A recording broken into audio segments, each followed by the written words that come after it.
When you go to a retail shop or order wine online, are you buying the same bottles as the last time? In this episode, we speak to a sommelier and wine expert who gives you exercises, tools, and words to learn what wines you like, why you like them, and how to explain what you like so you can branch out and explore new wines outside your comfort zone. This is the Inside Wine Podcast. I'm Joe Janish, a wine industry professional since 1996, giving you insider tips to make the right wine decisions. Today, our guest is Sarah Tracey of the Lush Life. Sarah is a certified sommelier. She's been a wine director at some of New York City's top restaurants. Again, founder of the Lush Life, wine columnist for Martha Stewart Living. She's written for Oprah Magazine, The Food Network, Refinery 29, Forbes, Town & Country. She's been on TV, and now she has finally reached the zenith of her career and is joining us on Inside Wine Podcast. So welcome, Sarah, and thank you so much. What an intro. Wow. I was even impressed. Yeah, well, you're an impressive individual, I have to say. Well, it's so fun to be on with you today. Thanks for having me. Oh, it's absolutely my pleasure. So, Sarah, you started your career as a sommelier in the restaurant industry. You spent a lot of time working the floor of restaurants, talking to customers, and you have a certification from the Court of Master Sommeliers, which is a little more difficult than getting a driver's license, I would imagine, right? Slightly different. And I actually will do a slight amendment to what you just said. I did not start my career as a sommelier. I actually started my career as a spit bucket rinser and emptier. Oh, and a glassware polisher. So I think that's really important to share if anyone out there is thinking about a career in wine, that it takes a while to build up to the level where you're a wine director or even getting that shiny pin from the court. And I really went from the bottom up, and I'm so grateful every single day that I had so much experience emptying spit buckets, because it really provided that foundation of having to learn every aspect of the industry. And when people ask me for advice on how to get started, I always say, don't be afraid to do the dirty work, the messy work, go and volunteer, work a harvest somewhere, polish some glasses, and just kind of see what you pick up along the way. Wow. So start at spit buckets is what you're saying. There's no shame in rinsing out some spit buckets is all I'm saying at the end of the day. And did you actually put that on your resume for when you did go for sommelier? I think that I was always pretty open about my humble beginnings in wine. My family was not into wine. I never took trips to Napa as a kid or anything like that. So I really was starting from pretty much zero wine knowledge. And I think it's kind of cool to share that if you happen to get a job interview for a sommelier role, to let them know that, I got some great wine advice from a wonderful sommelier and a dear friend of mine, Jeff Porter. He was one of my first bosses. And he said, when you're a sommelier, be prepared. You're going to be refilling way more water glasses than wine glasses. And I thought that was the best advice, because it's so true. When you're working on the restaurant floor, it really is about that teamwork. You're refilling water glasses. You are bussing tables. And to be honest, Joe, when I was in a position to hire sommeliers on my team, when I made it to that wine director level, that was always one of the first things I looked for. Is this person going to be cool in the dish pit? If the dishwasher calls out that day, can I trust them that they're not above that? And I think in the service industry, it's important to have people that are hard workers. I'm really glad that you touched on all this and corrected me, because I do think it makes it a lot easier for the listener to kind of feel better about themselves, because I do think wine is so confusing and it's so intimidating. And just to know that you were there at that level at some point and you weren't afraid to do the dirty work to learn about wine. And I think it makes it a lot less intimidating to talk to someone like you, because you're not flying high and above in the clouds because you know the difference between Aglianico and Aleatico or something like that. So I really appreciate you bringing up that part of your background. I think it's really important. Absolutely. Yeah. So you had a lot of experience at restaurants, and that kind of led you to doing what you're doing now with the Lush Life. Why don't you tell the listener a little bit about what you're doing right now with the Lush Life? Yeah. So when I was working in restaurants, this was back in 2014, so ancient history now, I was learning so much about wine every day. I was, again, the spit bucket emptier time of my life. I worked at a local winery and we hosted winemakers from all over the world that would come and host their own wine events and dinners. And I was always really a fly on the wall, picking up so much info, just soaking it up like a sponge. And at the same time, studying for my exams with the court, because I knew that I didn't want to stay at a spit bucket emptier forever. At some point, Right. I wanted to step up and start selling wine and serving it. And so I was undergoing that process and just learning so much. And I was having a great time at dinner parties, just sharing like little tidbits of the wine info I was learning with my friends. And they were all so intrigued by this like easy, accessible wine info, just like smart tips that I would share with them. And I realized that they hadn't really heard much of this stuff because at that time, really the only place to learn it was to be online and on Wine Spectator and Wine Advocate. And that type of wine media didn't really resonate with my peer group. Yeah, those are tough. Yeah, a lot of the point scores and the evaluations of these high-end collector wines, my friends wanted to know, okay, I got a screw cap bottle of rosé that was $12.99. Like, what kind of cheese should I get with it? They really wanted more brass tacks, down-to-earth wine info. And I wasn't finding much online in that whole realm. That was more lifestyle tips around wine. And so I said, okay, I'm just going to start this blog. I'm going to do it for all of my friends, and it'll just be a fun way for me to share what I've been learning with wine and just give people some more tools in their arsenal to really feel welcomed into the world of wine and to be able to enjoy it. And so that was really just something I did on the side for fun for several years. And within 5 or 6 months of starting the blog, it started to get a lot of momentum pretty quickly. And I think that is exactly because it was a niche that was unexplored and it was a need that wasn't really being met by anybody else. So it got a lot of momentum pretty quickly and so many opportunities started to come from the blogging world. And I do think now all the time I see you can take an online course to learn to be a blogger. You can get all these free ebooks to learn how to start a blog and how to grow an audience. And I didn't have any of those tools back then. There was not a cottage industry around this. I was really just doing it because I loved it, making it up as I went. And then I'll never forget, one day I just got an email from someone in the industry that said, we'd love to send you a bottle of wine for potential inclusion in your blog. And I was like, wait, what? People might send me free wine because I'm writing about wine? I couldn't even believe it. I did not know that was a thing. It was not part of my motivation for starting the blog. I was just really excited about that. And so again, little by little, I started making my name as a wine and lifestyle blogger, which eventually led to a column with Martha Stewart, which is kind of the best outcome I could have hoped for if I thought about bringing wine and lifestyle together. Martha is a pretty great place to be. So I got really lucky there. Yeah, it all fits together. And that's why I'm so excited to have you on the show today, because you do break things down so easily. You can talk about wine in such an easy way to people and help them understand it. And there still is a big hole there. You mentioned some of those big wine publications like Wine Spectator and Wine Advocate and those things. And there's definitely a place for those publications, but I feel like it goes over a lot of people's heads, that a lot of people that would really like to learn a little bit more about wine, and it's just, they can't connect at that level just yet. So they really need that level that you're giving them, the little bit more than beginner's course. I think it's just amazing. And listener, if you haven't been to her site yet, the lushlife.xyz, like definitely check it out. And her Instagram, it's awesome. Awesome stuff there.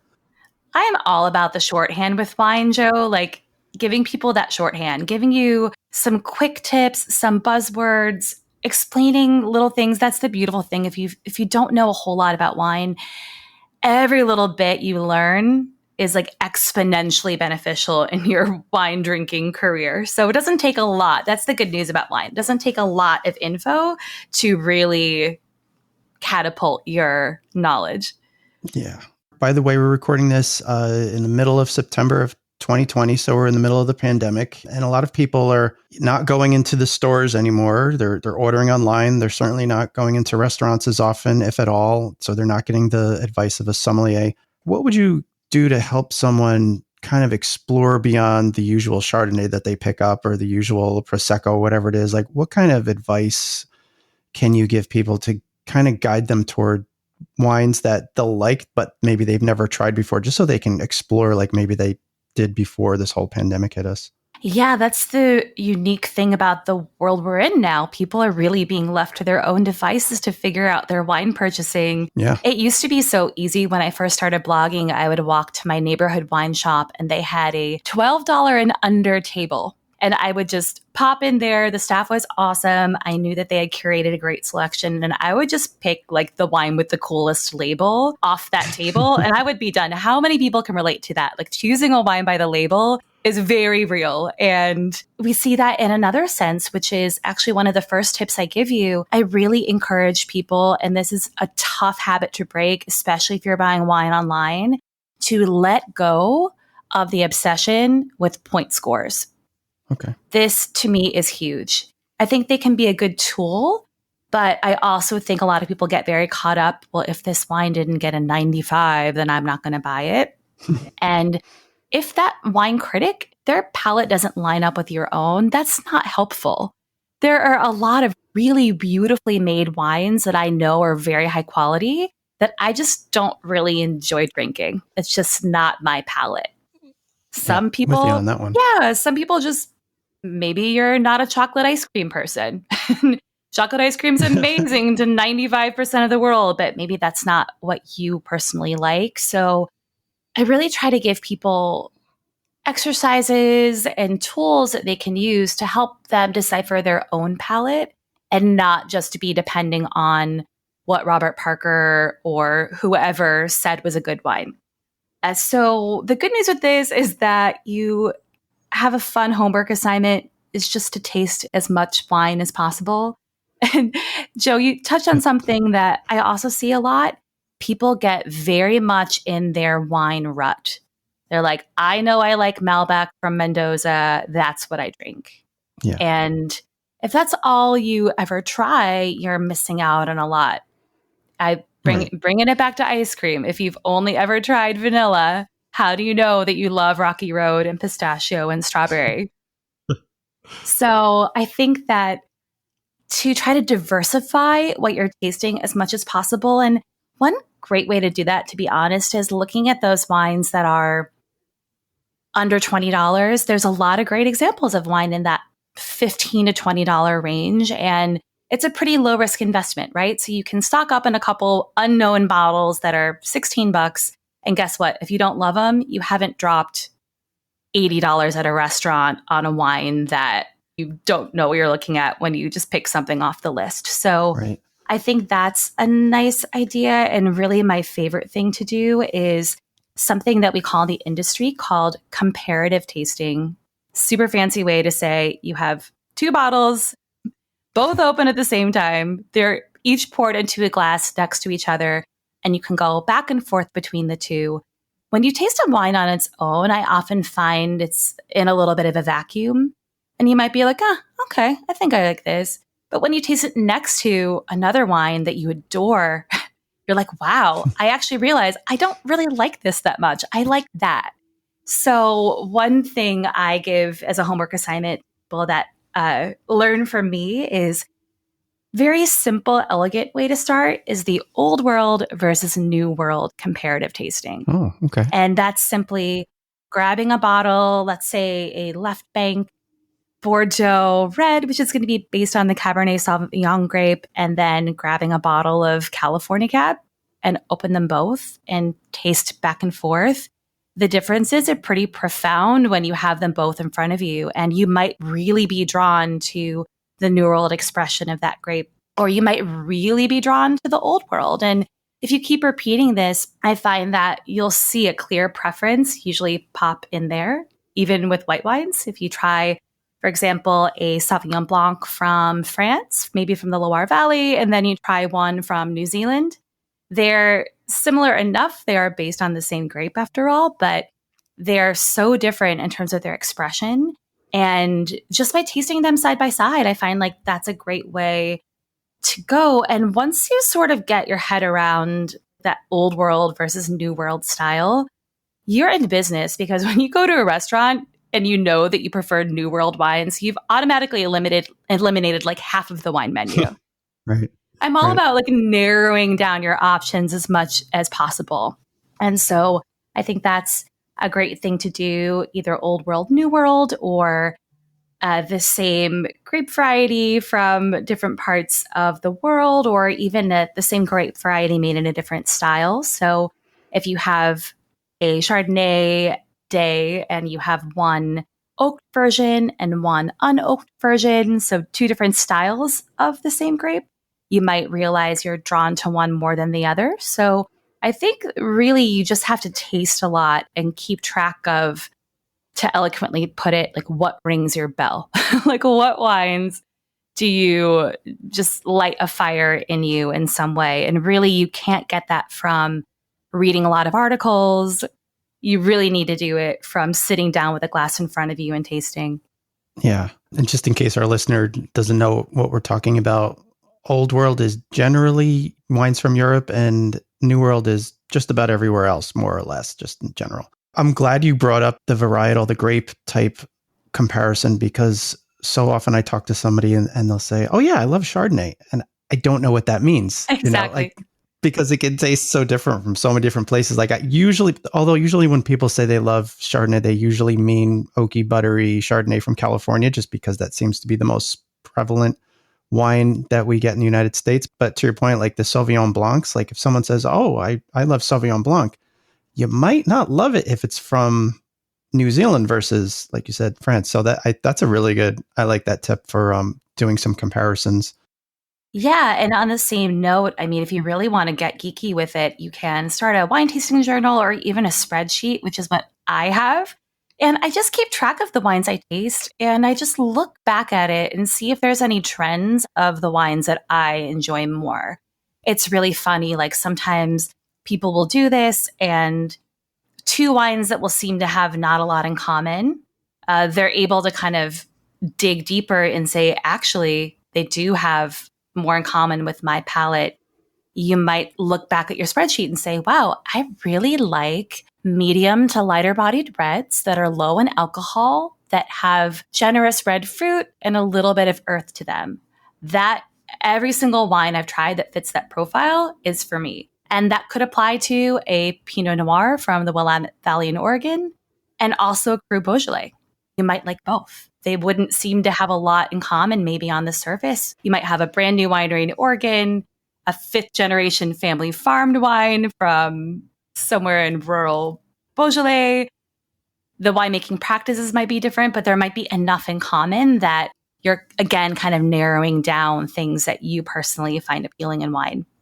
Okay. What are some things that a person should look at or research if, once they've hit on something that they like? Like, should they be looking at the label, at the alcohol level? Should they go online and Google it? Like, what do you usually recommend? I think going online is a great resource that we have now. It's pretty incredible. You can find out almost anything you want to about a wine by looking online. And oftentimes that's not even available on the label. We see this a lot with, for example, organic farming. If that's something that's important to you, we have a lot of producers in the world that are practicing organic. They don't have a certification. Right. And that's something that's really hard to know just by looking at the label. But then if you do a quick Google search, you learn that they're hand harvesting everything and they're only using native yeasts and they're not using any synthetic pesticides. It might not scream organic on the label, but you do your 3 minutes of Google research and you learn, okay, that wine has the things that are important to me. So labels can be really great. I find alcohol level to be helpful, but for me, it's like just one part of the picture. I tend to like, personally, wines that have slightly lower alcohol content. That's something that appeals to me. So I'll see a wine and I'll say, oh, okay, this is 12.5%, 12%. I really enjoy wines in this range stylistically. I'm going to give this wine a chance. It's definitely one more thing you can look at.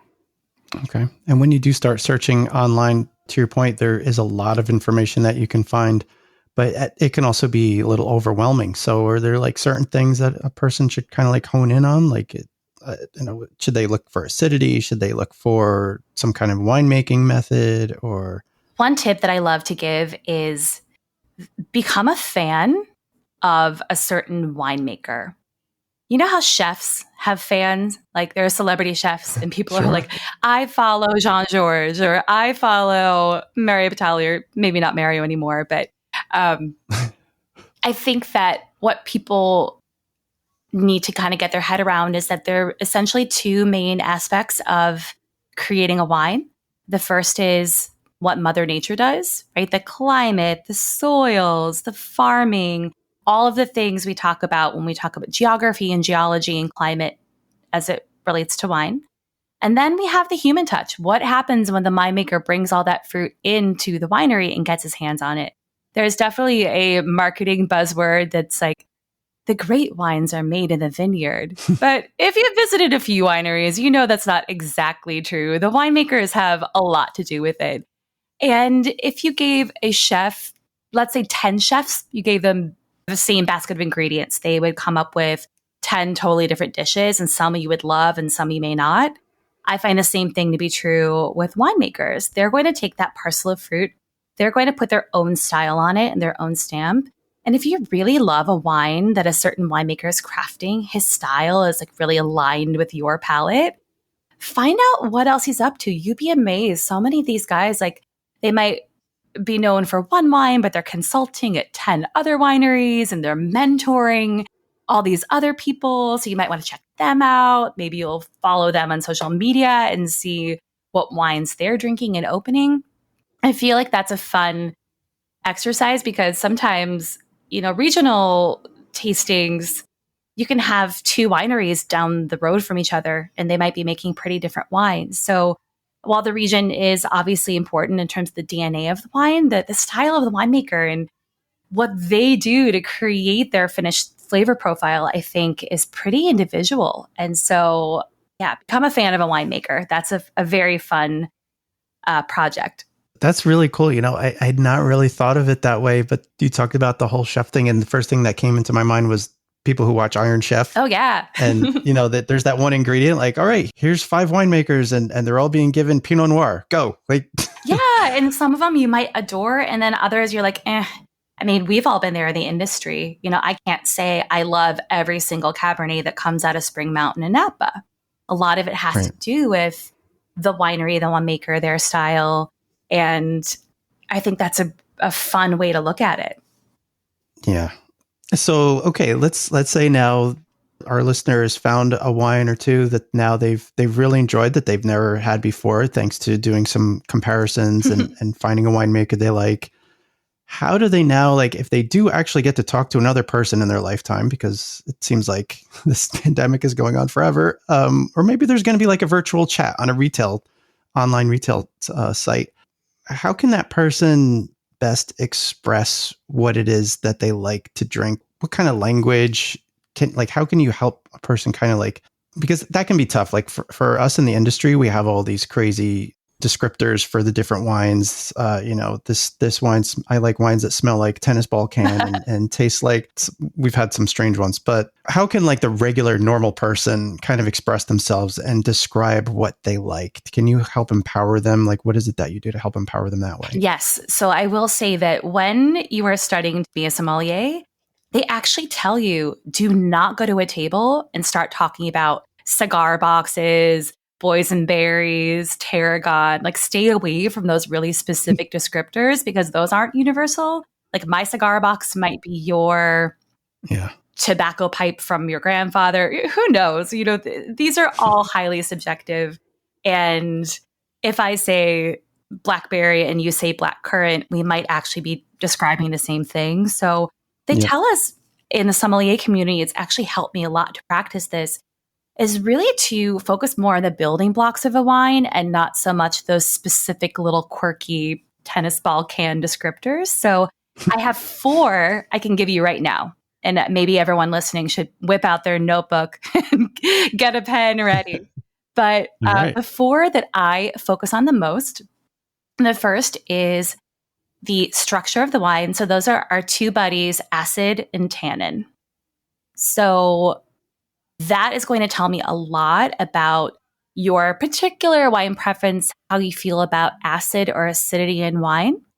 I can tell you right now, I've always loved salt and vinegar potato chips, super zesty vinaigrette dressings, really tart lemonade. That's always been kind of my jam. So I'm really drawn to higher acid flavors and sensations. That's how my palate's kind of calibrated.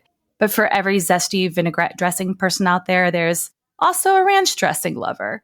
So kind of That's knowing, me. yeah. So kind of knowing for yourself, do you like that prickly, zesty, tingly sensation of biting into a lemon? Or do you prefer more smooth and mellow sensations? So if you're in column A, you like a higher acid wine, that's an excellent thing to be able to describe to your tasting room clerk or your online wine forum, whether you like higher acid or lower acid. That's number one. Number two is the tannin. So tannin, if anyone at home isn't familiar with this, it's the compound that's found in lots of things in nature. In grapes, it's in the seeds, the stems, and the skins of the grapes, but you also see it in bark and other plants and things like that. But it's that sensation that makes your tongue feel kind of dry and sandpapery when you taste the wine. And certain grape varieties have a lot of natural tannin and certain ones have a lot less. So if you love a really, really strong cup of black tea, black tea has a ton of tannin. If you ever oversteeped your tea accidentally and you took a sip of it and your tongue is like totally dry and like turned into like sandpaper, that would be tannin. If that's something you enjoy, you would want a wine that has more tannin presence. And you can find that in grape varieties like Cabernet Sauvignon, in Nebbiolo, in sometimes Syrah. So I think that's a nice thing to know. Do you like higher tannin or lower tannin wines? The third is body. So the thickness of the wine. Do you like something that's light and pretty and nimble on the palate? Or do you like a really lush, creamy, fully textured wine? Or do you like something in the middle? So body is a great thing. And again, when you do your wine tasting homework and you just taste a lot of wine and keep track of this stuff, you'll definitely see trends start to occur of what you enjoy. And then the number 4 for me is the fruit quality. There are wines that are very fruit driven, if you want to sound fancy, but that just means they're really fruity. They're very expressive of the fruit qualities that they have. And there are other wines that lead with more savory elements. If you prefer a red wine that might have like leather and tobacco or smell like an old book, or maybe it has a spicy note to it, black pepper, nutmegs, cloves, cinnamon, all of those things, you might be drawn to more savory styles of wine versus a wine that tastes like you're biting into a fresh cranberry. So if you can kind of decide, do I like lower high acid, lower high tannin, light or full bodied, and savory versus fruity? If you can rock those 4, you're always going to find a wine you love. That's awesome. This is really good advice. And this is the kind of homework that people will actually like to do, I think. It's a lot more fun than like calculus, that's for sure. Yeah, absolutely. And when people are doing this, when they go through and taste wines and kind of analyze them, I think it's something that you probably will want to point out too, is how to actually taste wine. Because I think a lot of people, they kind of like drink wine like it's a cocktail, like they just kind of like gulp it down and don't really pay attention to all those things. So like any tips on like how to like slow down and pay attention, or like how to get all those elements so that you can actually write them down and recognize them? Could you give us some tips on that? Yeah, we call that attended tasting. So that's the first step, is just recognizing this kind of tasting exercise is its own whole thing. You want to turn off the laptop, turn off the Netflix, really focus on the wine in front of you. And I like to call attended tasting. I know we have this in common. We're both hugely into music. And I like to think of it as if I go to a party and I hear like a cool song that's on in the background of the conversations I'm having, I might like perk my head, like nod a couple times, be like, oh, that's cool, and then go back to my conversation. If I am sitting with my headphones on in a room with a couple candles lit and I'm really listening actively to a piece of music and I'm hearing the bass and the guitar and the drums and the lyrics and all of those things, it's such a fuller experience. So that's what we're going for when we take that time with wine to really immerse ourselves in it and to really focus on it. It's about getting all of your senses into the wine and not only just throwing it a little bit back in like a glug or a sip. So the first thing you want to do is take some time to just observe the wine, the colors, is there bubbles? Is it a clear, cloudy glass of wine? Can you roll it around and see those legs floating down the glass that can tell you if it's going to be a richer texture or something more light? So just take some time to look at it. That's really hard if you don't have a lot of patience because everybody wants to just jump into the fun part, which is the tasting. But Yep. you can tell a lot of wine just by looking at it, even how old it is. White wines will get darker in color as they age. Red wines will tend to lose their pigment. So they might go from a ruby red, brilliant, gorgeous tone to maybe a more brown or faded brick red kind of sepia color. So taking that time to look at the wine is the first step. And then you want to swirl it around and get some oxygen in there. That's really going to unlock all of those phenolic compounds that have been hibernating in the bottle with no access to oxygen. So the little swirl will kind of help release those aromas. You can smell it better. And my favorite part of wine tasting is absolutely the smell, the aroma. And a lot of people also skip over that step, but the majority of what we experience as flavor is actually coming from our olfactory system. It's like you can't really taste anything if you have a cold. You're not getting those aromas there. So really to want to take some time with those. And I learned a fun tip. If you have a glass of wine in front of you right now at home and you dare to do this, it's pretty great. But Joe, I don't even know if you knew this because I just found out a couple weeks ago that most people have a dominant nostril. What? Yes. Get out of here. So if you stick your nose into a glass of wine and you block one nostril and you only smell from the one and then you do the other, you're going to find that you have a much stronger sense of smell from one nostril over the other. So that's kind of just a fun tip to give people. And also just to give you that permission to try stuff, look silly. Wine tasting, it's not brain surgery. It should be fun and get in there, keep your mouth open while you're trying to smell also is a really good tip that's really feels very unnatural. Oh, okay. That's another one. It also makes it easier to smell the wine, weirdly, when your mouth is open. So these little tips I find just take a lot of that stiffness out of the wine tasting ritual and you just want to have fun with it. Really get in there and explore. And then finally, the actual tasting is everyone's favorite, but I always encourage everyone to, instead of just sipping the wine, to really take it into your mouth, slurp it and swish it around a little bit, get it really covering your gums and the sides of your tongue. And, what you're really looking for when you taste a wine should be thinking about not only the flavor, but also the texture and what we were talking about in terms of the structural elements, the acid, the tannin. Is it making your gums tingle? Is it making your mouth water? Is it drying out your tongue? Or are you feeling it up in your glands, kind of next to your ears? There's so many cool textural and structural things you can feel in a wine. Tannin is not a flavor, it's a sensation. Same when we talk about the body of a wine, that creamy, rich feeling in your mouth. You want to notice those things and not just sip it back. So again, it's like putting headphones on your wine glass if you follow those steps. Yeah, that's a good way to talk about it, actually. If you just want to listen to, like you said, you listen to music and you want to dance a little bit, or do you want to sit down and listen and hear all that other stuff? That's really good. Yeah, and there's time for both. I don't always do an intended tasting every time I sit down with a glass of wine. Sometimes I just want to sip it and enjoy it.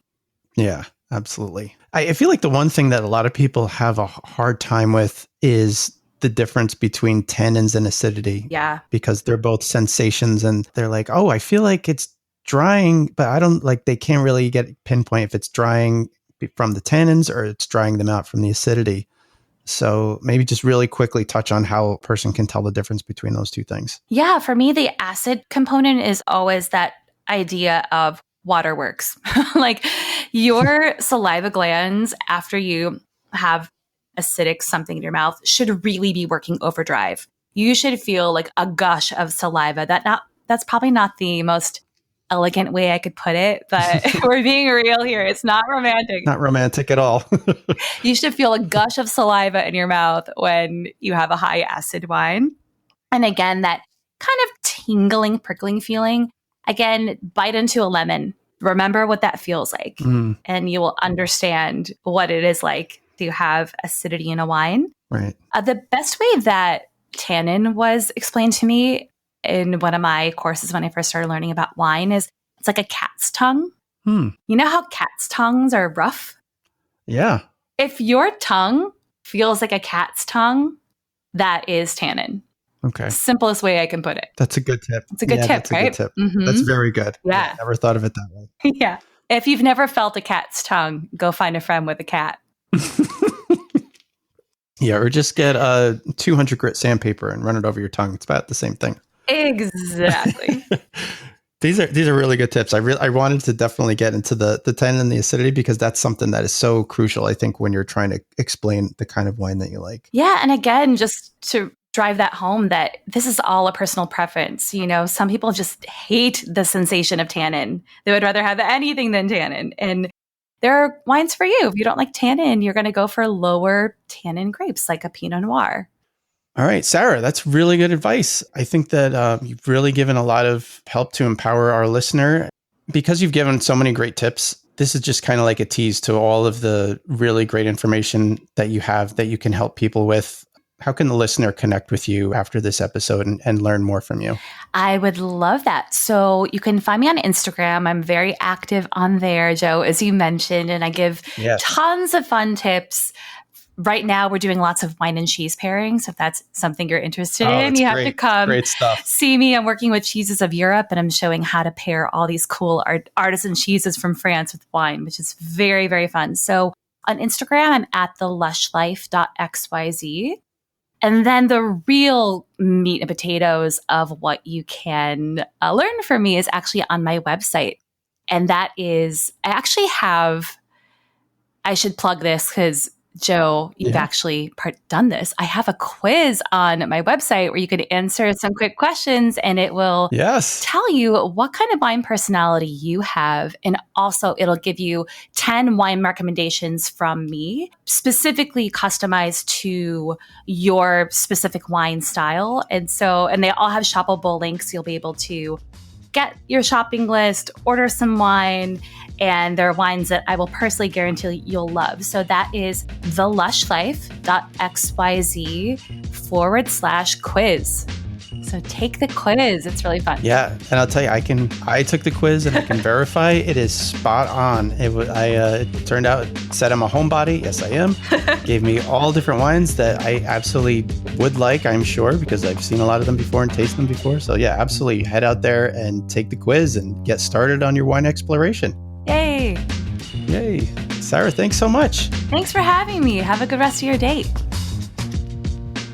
Thanks so much for listening. I hope this conversation has helped you understand what wines you like.